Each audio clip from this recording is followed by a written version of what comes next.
பாலைவனத்தில் என்ன உண்டோ அவங்களுக்கு இருந்தது வறுமை அல்லது அக்ரிகல்ச்சர் இல்லை. அப்போது அவங்களுக்கு வந்து இந்தியாவை பார்த்து பெரிய மலைப்பாக இருக்கும். நீங்கள் 1000 வருஷம் முன்னாடி யோசிச்சு பாருங்கள். இங்கே பார்த்தா ரொம்ப பூஞ்சோலையாக செழிப்பாக இருக்குது. இங்கே வந்து பார்க்க குதிரை பிஸ்னஸ்க்கு வருவாங்க, முத்து வாங்குறதுக்கு தூத்துக்குடி மதுரைக்கு வந்து முத்து வாங்குறதுக்கு வருவாங்க அந்த காலத்தில்.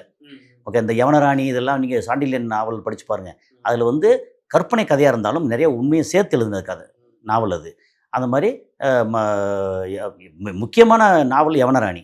அது மாதிரி அப்படி பார்த்தீங்கன்னா அந்த மண்ணில் இருக்கிறவங்க வந்து ரொம்ப யார் என்ன பண்ணாலும் அடித்து உதைச்சி சண்டை போட்டு எதை பற்றி கவலைப்படாத மக்களாக இருப்பாங்க. அதே போல் கண்ணுக்கு முன்னாடியே துப்பாக்கியால் சுடுவாங்க, கை விரல்லாம் வெட்டுவாங்க. அதெல்லாம் உண்மைங்களா? அது இல்லை, அது வேறு. அது என்னென்னா இந்த மாதிரி மக்கள் இருக்காங்கல்ல, இந்த மக்களை வந்து எப்படி திருத்துறது? எப்பா அன்பா இருப்பா, நல்லதில்லை, அப்படி இல்லை அப்படி சொன்னால் போய் வேலையை பார்த்துப்பாங்க.